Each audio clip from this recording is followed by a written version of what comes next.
दोस्तों, हमने बहुत से अलग अलग केसेस के बारे में सुना है, लेकिन अब इंसान इतना ज्यादा गिर चुका है जिसकी कोई सीमा नहीं है। आप सबने कभी ऐसा सोचा तक नहीं होगा कि कोई हस्बैंड अपनी वाइफ का पेट भी काट सकता है।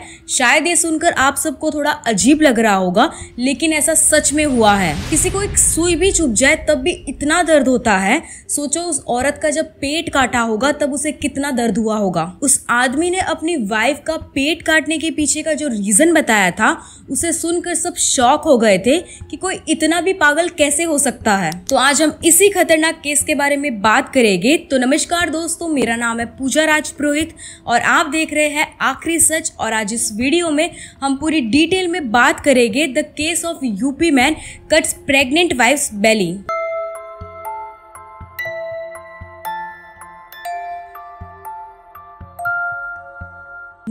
सितंबर 2020 को दोपहर के 4 बजे उत्तर प्रदेश के बदाऊं नाम की जगह पर एक ऐसा इंसिडेंट हुआ जिसके बारे में कभी किसी ने सोचा तक नहीं था। और जब ये इंसिडेंट सबके सामने आया तो सबके पैरों तले जमीन खिसक गई। यूपी के बदाऊं में एक कपल रहता था, पन्ना लाल और उसकी वाइफ अनीता, जिनकी शादी को 22 साल हो चुके थे और इन दोनों की 5 बेटियां थी। पन्ना लाल और उसकी वाइफ अनीता के बीच अक्सर झगड़े हुआ करते थे, पर अनीता को ये नहीं पता था कि ये झगड़ा इतना बढ़ जाएगा कि इससे उसके बच्चे की जान भी जा सकती है। और इनके झगड़े का रीजन ये था कि पन्ना लाल को स्टार्टिंग से ही बेटा चाहिए था और इन्हें बस बेटियां ही हो रही थी। बेटा नहीं होने की वजह से वो अपनी वाइफ अनीता को आए दिन टॉर्चर करता और बहुत बुरी तरीके से मारता।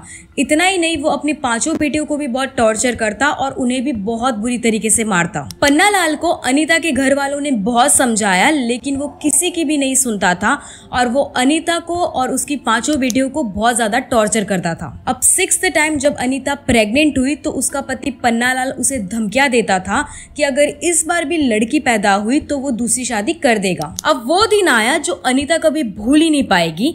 तो हुआ कुछ ऐसा कि अनीता का 8वां महीना लगते ही 19 सितंबर 2020 को करीब दोपहर के 4 बजे पन्ना लाल और अनीता के बीच में फिर से पेट में पल रहे बच्चे के जेंडर को पता करने के लिए झगड़ा हुआ और पन्ना लाल ने अनीता से कहा कि वो उसका पेट चीर कर बच्चे का जेंडर पता करेगा। उन्होंने बेटे की हत्या कर दी, पेट चीर के देखा उन्होंने लड़का है कि लड़की है।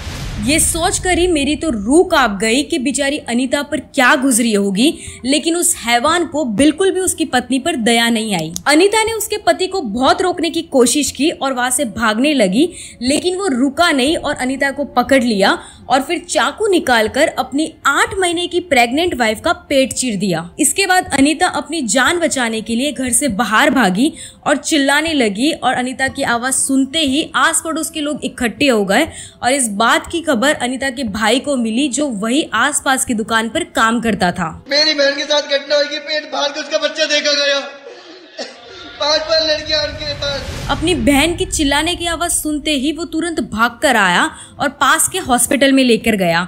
इसी बीच पन्ना लाल ने मौके का फायदा उठाया और वहां से भाग गया। सही टाइम पर हॉस्पिटल ले जाने से अनीता की तो जान बच गई, लेकिन उसके पेट में पल रहे मासूम बच्चे की मौत हो गई। अब मुझे कैसा लगेगा, जो एक औरत 9 महीने जो पेट में रखती है अपने बच्चे को मरता हुआ देखो, इस दुनिया में आया भी नहीं, उसने दुनिया में देखा ही नहीं। और आप सबको बता दूं, इस बार अनीता को बेटा होने वाला था, लेकिन पन्ना लाल की बेवकूफियों की वजह से उस मासूम बच्चे की जान चली गई। इतना ही नहीं, जब अनीता से पूछा गया तो उसने बताया कि घाव इतना ज्यादा गहरा था कि उसकी आंतें उसके पेट से लटक रही थी। अब मेरी समझ के तो बाहर है कि भाई कोई इतना ज्यादा भी हैवान कैसे हो सकता है। इसके बाद वहाँ के लोकल लोगों ने इस घटना की पूरी खबर पुलिस को दी और पुलिस तुरंत ही लोकेशन पर पहुंच गई, लेकिन तब तक वहाँ से पन्ना लाल भाग चुका था। फिर पुलिस ने अपनी इन्वेस्टिगेशन शुरू कर दी और छानबीन करने पर उन्हें घर में से एक खून से भरा हुआ चाकू मिला। ये एविडेंस मिलते ही पुलिस ने पन्ना लाल को अरेस्ट कर दिया। इसके बाद पुलिस ने अनीता की बेटियों से पूछताछ की तो उनका भी कहना यही था कि उन्होंने पन्ना लाल को बहुत रोकने की कोशिश की, लेकिन पन्ना लाल ने उन्हें भी धक्का मार दिया। और फिर कोर्ट में मामले की सुनवाई के दौरान अपने बचाव में पन्नालाल ने सब कुछ अनीता पे डाल दिया कि अनीता ने जानबूझकर खुद को नुकसान पहुंचाया है क्योंकि उसका उसके भाइयों के साथ में प्रॉपर्टी को लेकर झगड़ा चल रहा था। बेरहम पन्नालाल करीब 2 साल तक जेल में बंद था। 21 मार्च 2023 को उसे जमानत मिली और जेल से छूटने के बाद वो अनीता की जान का दुश्मन बन गया था। कई बार उसने अनीता के घर में घुसकर तोड़फोड़ और मारपीट भी की थी। तब थक कर अनीता ने वुमेन्स कमीशन को लेटर भेजा और पुलिस ने वुमेन्स कमीशन के ऑर्डर पर पन्नालाल के खिलाफ FIR दर्ज की। लेकिन फिर भी वो हैवान नहीं रुका और 17 दिसंबर 2023 को पन्नालाल अपने पिता नंदराम के साथ अनीता के घर में घुसकर तोड़फोड़ और मारपीट करने लगे। अनीता और उसका भाई अब रोज रोज की मारपीट से थक चुके थे, तो इसीलिए अनीता ने फिर से वुमेन्स कमीशन में कंप्लेन की और पुलिस ने पन्नालाल और उसके पिता के खिलाफ FIR दर्ज की। थोड़े दिन ये केस कोर्ट में चला, फिर सारे सबूत पन्नालाल के अगेंस्ट मिलने पर पन्नालाल को आजीवन कारावास की सजा सुनाई गई और 50,000 का जुर्माना भी लगाया गया। पुलिस ने बताया कि शिकायत के आधार पर पन्नालाल पर हत्या की कोशिश करने की जुल्म में IPC की धारा 307 लगाई गई और औरत की परमिशन के बिना उसका अबॉर्शन कराने के क्राइम में 313 की धारा लगाई गई। अब अनीता और उसकी 5 बेटियां शांति से अपनी जिंदगी जी रही है और जब अनीता से पूछा गया तो उसने बताया कि उसने उसके घर पर ही ग्रोसरी की एक दुकान खोली है जिससे उसका और उसकी बेटियों का गुजारा होता है। अभी आप किस तरह से अपने परिवार चलाती हैं? अभी मैं अपनी दुकान रखी है घर ही में और उसको चला के अपना गुजर कर रही हूँ। अपनी बेटियों को उसी से गुजारा कर रही हूँ और उसी से मेरी बेटियाँ पढ़ रही हैं। हमारे देश में बेटियों को पैदा होते ही मार दिया जाता है और ये आज से ही नहीं बल्कि बहुत पहले से ही होते चले आ रहा है। लोगों को बस ऐसा है कि लड़का ही पैदा हो क्योंकि वो कमाएगा, बुढ़ापे में सहारा बनेगा और लड़कियां तो पराया धन होती है, दहेज देना पड़ता है।